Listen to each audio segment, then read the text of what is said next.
இந்தியாவில் ஹாக்கி சங்கம் சர்வதேச அங்கீகாரம் பெற்று 100வது ஆண்டு தொடங்கியுள்ளது. உலகமே வியந்து பார்த்த தயான் சந்த், பாஸ்கரன் போன்ற ஜாம்பவான்களை உருவாக்கிய ஹாக்கி இந்தியா கடந்து வந்த பாதையின் சில பகுதிகளை பார்க்கலாம். ஒலிம்பிக்கில் இந்தியாவுக்காக அதிக தங்கத்தை கொடுத்த விளையாட்டு என்றால் அது ஹாக்கி மட்டுமே. சுதந்திரத்திற்கு முந்தைய காலத்தில் தொடங்கி இன்று வரை சர்வதேச ஹாக்கி களங்களில் இந்தியாவின் பங்களிப்பு முக்கியத்துவம் பெறுகிறது. 1928 ஆம்ஸ்டர்டாம் ஒலிம்பிக்கில் தொடங்கியது இந்தியாவின் தங்க பயணம். 1928, 1932, 1936 என தொடர்ந்து 3 முறை ஹாக்கி கோப்பையை வென்றது இந்திய அணி. குறிப்பாக சுதந்திரம் பெற்ற பிறகு 1948, 1952, 1956 என ஹாக்கியில் தொடர்ந்து 6 முறை தங்கப்பதக்கங்களை வென்று உலகில் அசைக்க முடியாத சக்தியாக இந்தியா திகழ்ந்தது. இந்திய ஹாக்கியை யாரும் ஜெயிக்க முடியாத ஒரு பொற்காலம் அது.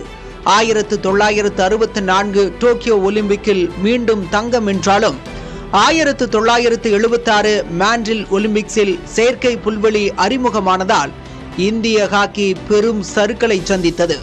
புதிய ஆடுகளத்திற்கு தேவையான கட்டமைப்பு இந்தியாவில் இல்லாததால் ஒலிம்பிக் போட்டிகளில் பதக்க மேடையிலிருந்து விலகி நின்று பார்க்க வேண்டியிருந்தது.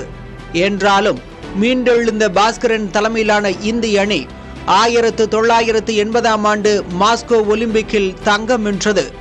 அதன் பின்பு ஒலிம்பிக்கில் இந்திய ஹாக்கி அணியின் ஆதிக்கம் படிப்படியாக முடிவுக்கு வந்தது. 2008 பெய்ஜிங் ஒலிம்பிக்கில் இந்திய அணி முதல் முறையாக தேர்வாகவில்லை என்பது இந்திய விளையாட்டு வரலாற்றின் ஒரு கசப்பான அத்தியாயம்.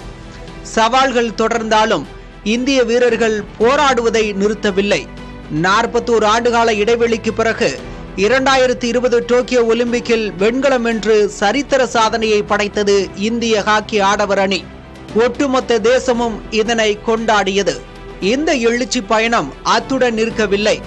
சமீபத்தில் நடந்த 2024 பாரிஸ் ஒலிம்பிக்கிலும் மீண்டும் வெண்கல பதக்கம் வென்று இந்திய ஹாக்கி தனது புகழ்பெற்ற ஆதிக்கத்தை மீட்டெடுத்துள்ளது என்பதை நிரூபித்துள்ளது.